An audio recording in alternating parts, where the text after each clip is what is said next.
জিহাদির দুই গালে প্রকাশ্যে নাস্তিকের আবির্ভাব ঘটেছে কিশোরগঞ্জ জেলার পাখুন্দিয়া উপজেলার পাটোয়াভাঙ্গা ইউনিয়নের আউলিয়াপাড়া গ্রামে। রফিকুল ইসলাম জিহাদি নামের সেই ব্যক্তি বেশ কিছুদিন যাবৎ সামাজিক যোগাযোগ মাধ্যম ফেসবুকে উস্কানিমূলক বক্তব্য দিচ্ছে এবং সরাসরি ইসরায়েলের পক্ষ নিয়ে ফিলিস্তিনের বিরুদ্ধে যুদ্ধ ঘোষণা করেছে। এ নিয়ে এলাকার ধর্মপ্রাণ মুসল্লিদের মাঝে থমথমে অবস্থা বিরাজ করছে।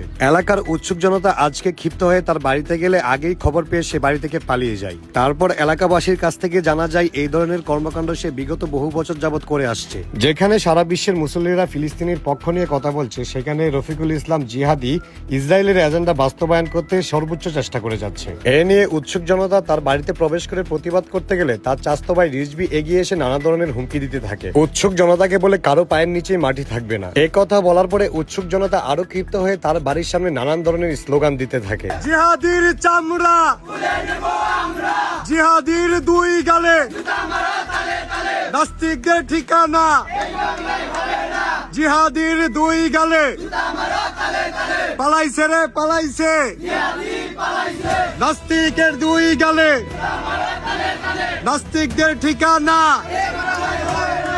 অবশেষে তার নিকট আত্মীয়ের কাছ থেকে জানা যায় সে পালিয়ে গিয়ে উত্তরা 7 নম্বর সেক্টরে তার নিজের বাসায় অবস্থান করছে।